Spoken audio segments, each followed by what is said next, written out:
What if I told you that the prison you fear most has no bars, no guards, and no walls, yet you've been living inside it all along? What if the chains that weigh you down aren't made of iron, but of silent expectations, unspoken fears, and invisible debts you carry in your own heart? Freedom. It's a word we chase, yet few truly touch. We believe freedom is found in money, status, power, or escape from responsibility. But the unsettling truth is this: you can have everything the world tells you will make you free, and still feel like a captive in your own life. So let me ask you, when was the last time you felt alive without permission? When was the last time you made a choice without thinking of who might disapprove, who might misunderstand, or who might leave? That hesitation, that hidden hesitation, is the lock on the door of your freedom.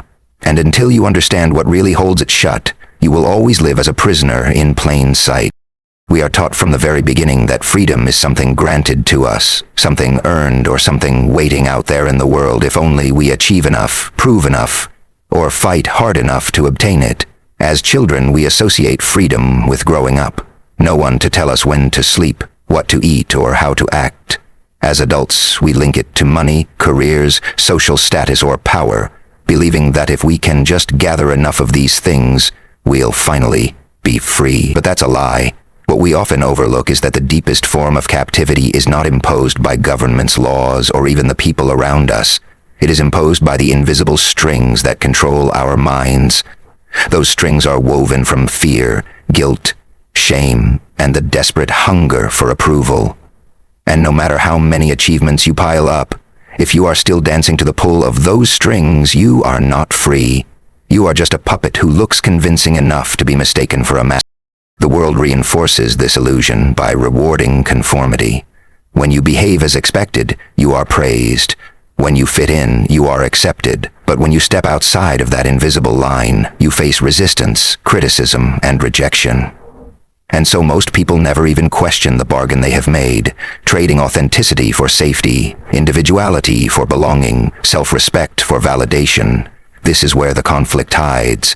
In the quiet decisions no one sees, the student who chooses a career because it pleases their parents rather than feeds their soul, the partner who suppresses their true feelings to avoid the pain of confrontation, the employee who stays silent while their values are compromised. Each one appears to be free on the surface, but in reality they are enslaved by the fear of disapproval. They obey not because of chains on their wrists, but because of chains wrapped tightly around their hearts. The tragedy is that we are so accustomed to these chains, we mistake them for bracelets, ornaments we wear proudly because everyone else wears them too. The philosophers who examined human nature saw this clearly. Machiavelli warned that people crave stability so much they will willingly surrender their freedom for the illusion of security. Nietzsche wrote of the herd mentality, where the majority prefer comfort in numbers over the loneliness of true independence. And modern psychology echoes this truth. Our desire to belong is so powerful that it overrides even the instinct for authenticity. This is why people stay in toxic relationships, why they remain in jobs that drain them, why they smile when they want to scream. The conflict is not external, it is the civil war within, between the voice that longs for freedom and the voice that fears the cost of it. And until that war is acknowledged, until you admit that the enemy is not society, but your own submission to its unspoken rules, you will never know what real liberation feels like. The bars of the cage are built from your own reluctance to displease, your own terror of being misunderstood, your own quiet obedience to rules you never agreed to. And yet, the hardest part to accept is that this obedience feels natural. We rationalize it as compromise, diplomacy, or maturity. We tell ourselves it is wise to adapt, noble to sacrifice, and practical to follow the crowd. And sometimes it is, but when those small sacrifices accumulate into a life that no longer feels like your own, you have crossed a line without even noticing it. You become like a bird who has lived so long in a cage that even when the door is open, it refuses to fly. It doesn't trust its own wings anymore. That is what happens to us when we spend years betraying ourselves to earn a sense of belonging. We forget who we were before we were conditioned. We forget what we wanted before we were told what was acceptable. And in that forgetting we lose not just our freedom, but our very selves. This is why so many people live lives of quiet desperation, outwardly free, inwardly imprisoned. We take the mantle of some superhero and elbow ignorance. The conflict then is not whether freedom exists in the world. It does. Opportunities, choices, and possibilities surround us every day. The real conflict is whether we have the courage to claim it. Because freedom demands a price, and that price is rejection, discomfort, misunderstanding, and sometimes loneliness. That is what most people cannot bear. So they choose the comfort of the known prison over the risk of the unknown wilderness. They convince themselves they are free because they have choices. But their choices are filtered through fear and shaped by the silent demand to please. Until this conflict is resolved, until you stop mistaking approval for love and conformity for peace, you will always be torn between the life you live and the life you long for. And in that torn space, in that quiet ache, lies the truth. Freedom was never about what others grant you, but about whether you dare to unshackle yourself from within. You know the feeling? That quiet ache in your chest when you laugh at a joke that doesn't land in your heart, or when you nod in agreement to words that don't sit with your truth. It is a strange kind of suffocation, the kind where you appear alive and functioning on the outside, but a part of you slowly dies within. You wonder why you feel exhausted when you've done nothing physically demanding.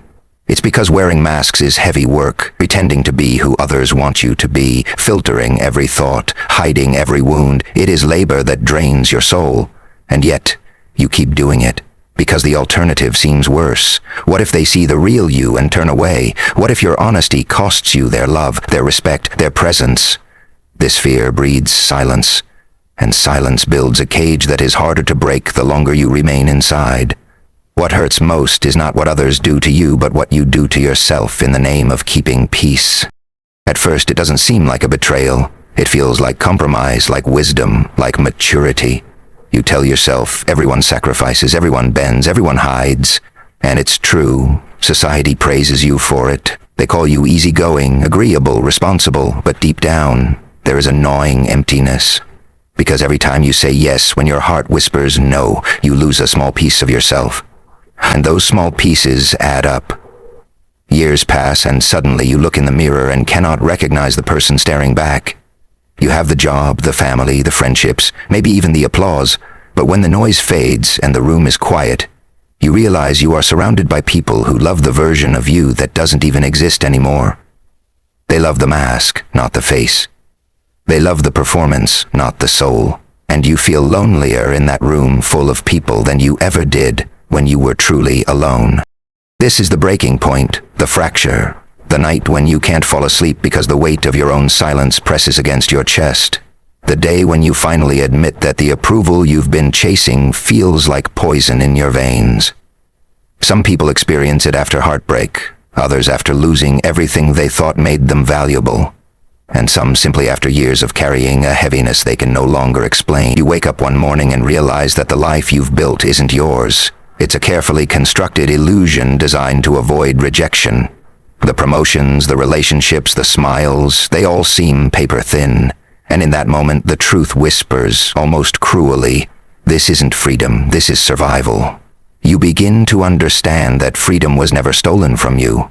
You abandoned it the moment you chose safety over authenticity. And suddenly, every compromise feels like a scar. Every silence feels like a wound. And every false smile feels like a small funeral for the person you were meant to become. And yet, there is something sacred in this breaking. Pain has a way of forcing clarity, of stripping away illusions you've held for too long. It is in these realizations that transformation begins. You notice the lies you've been telling yourself, the excuses, the justifications, the endless stories you built to defend your own captivity. You realize that the love you've been seeking from others was never real if it required you to become someone else. You see that the respect you've earned was built on obedience, not truth. And it cuts deep like a betrayal, because it is a betrayal not of them, but of yourself. For years you've sacrificed your own freedom for acceptance that was never unconditional to begin with. This realization hurts more than rejection ever could, but it is also the seed of awakening. Once you see it, you cannot unsee it. The cage becomes visible. And when the cage is visible, you know there must be a key. The conflict now transforms into something new, a choice. To keep living as the character others expect, or to step into the uncertain, unsteady, frightening role of being fully yourself. This choice is not glamorous. It doesn't come with applause, and it doesn't guarantee companionship. It often brings loneliness, because the moment you remove your mask, not everyone will stay. Some will leave. Some will resent. Some will mock. But here's the paradox. When the wrong people leave, the right ones finally see you. When you stop betraying yourself, you stop attracting situations that demand betrayal, and slowly, painfully, you begin to rebuild.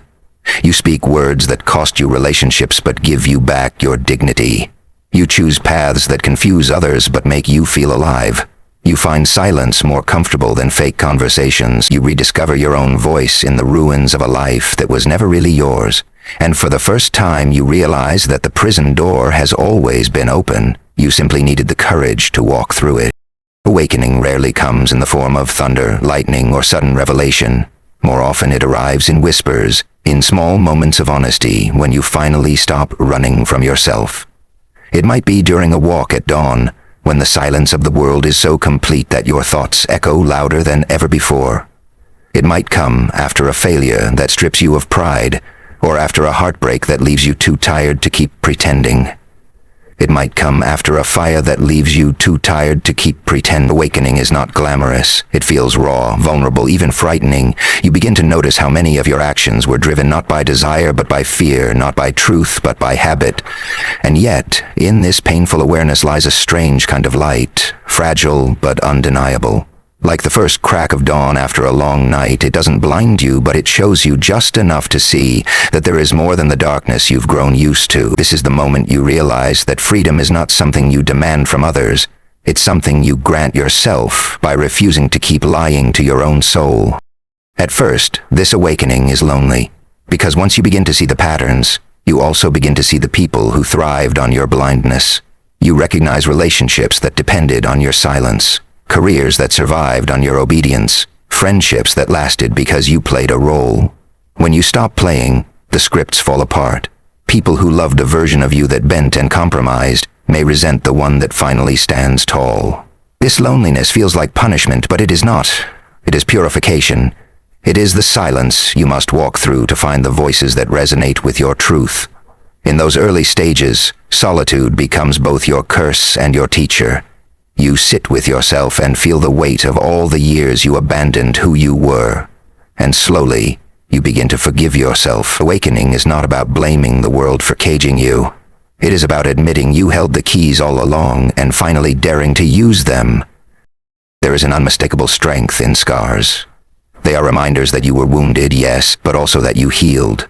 Awakening allows you to see your scars differently, not as shame, but as evidence of survival. The disappointments, the rejections, the betrayals, the failures, all the things you once thought disqualified you, become the very proof that you are still standing, and with each scar acknowledged, you realize you are harder to break than you once believed. This realization is like light seeping into a darkened room, touching every corner you once thought unworthy.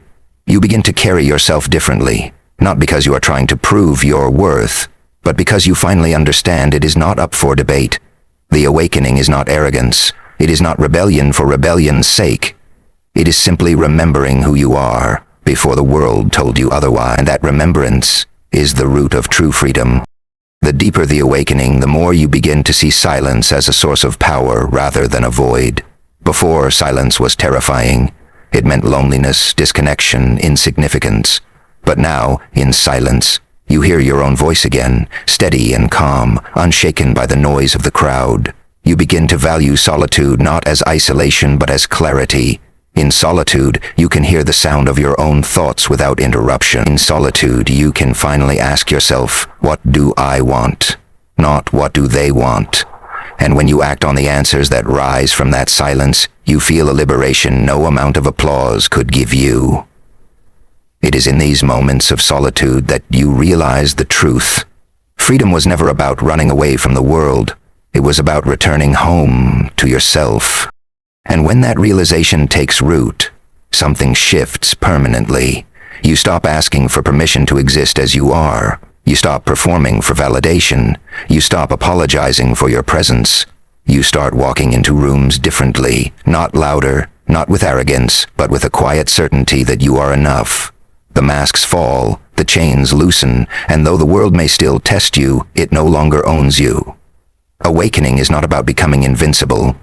It's about becoming whole. And in that wholeness there is a kind of peace that no one can take away, because it is not built on approval or power, but on truth.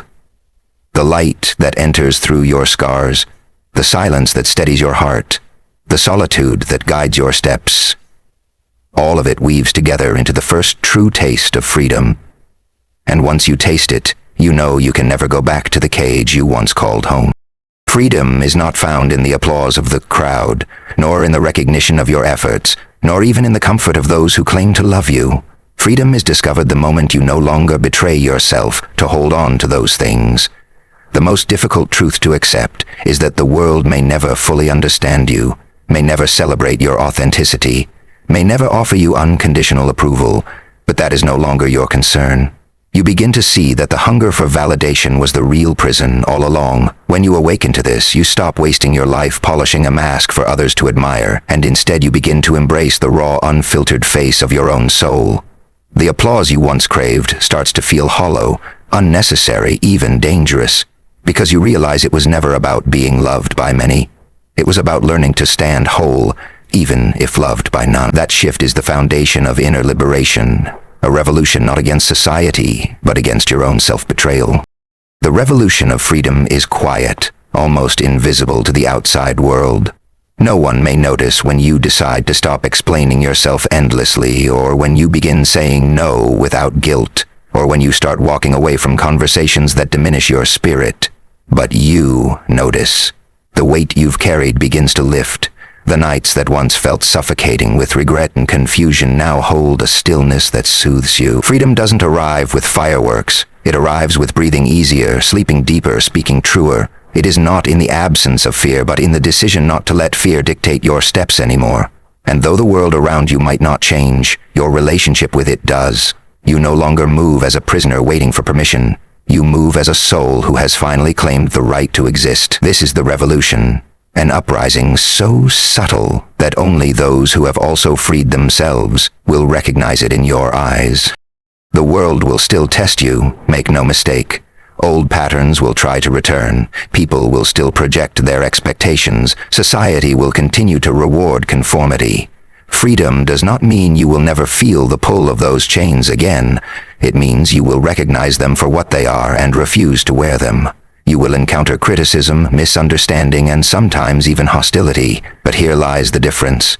Once you have tasted your own truth, those things cannot enslave you anymore. They may sting, they may bruise, but they cannot bind. You understand that the real measure of freedom is not how the world treats you, but how you respond to it. Before awakening, you were controlled by fear of rejection. After awakening, you see rejection as proof that you are finally standing in your own authenticity. Before, you felt crushed by loneliness. After, you see solitude as sacred ground. What once felt like loss begins to feel like liberation, because every door that closes frees you from the obligation of pretending. And slowly you come to realize that freedom was never about conquering the world, but about conquering yourself. Not about controlling others, but about no longer being controlled by your own insecurities. Not about escaping responsibility, but about owning your choices fully and unapologetically. You begin to see life differently. Not as a battlefield where you must constantly fight for a place, but as a vast open space where you are already allowed to walk, breathe, and create. You stop competing for validation because there is nothing to win. You stop explaining yourself to people committed to misunderstanding you because there is nothing to prove. Instead, you devote your energy to building a life that feels like yours. Quiet, strong, imperfect, but real. That authenticity becomes the truest form of wealth, the truest form of power, and the truest form of peace. You understand now that freedom is not earned, it is claimed. So, the final truth is this. The revolution you've been waiting for will not come from outside. No politician, no movement, no lover, no friend can hand it to you. The revolution begins the moment you turn inward and declare, you will no longer live as a stranger to yourself. It begins when you choose honesty over approval, when you embrace solitude without fear, when you stop apologizing for being exactly as you are. This is not the loud revolution of banners and battles. It is the silent revolution of self-acceptance, the rebellion of walking into the world unmasked. And that revolution is contagious, because when one soul dares to live unchained, it awakens courage in others to do the same. So sit with this truth. Let it pierce through your illusions. Let it dismantle your excuses. Let it whisper in the silence. You are already free. The moment you stop surrendering yourself to the prison of fear, rise with that clarity, walk with that certainty. Carry it not as a performance but as your natural state. Because the greatest act of defiance in this world is simple: to live as though you are already free.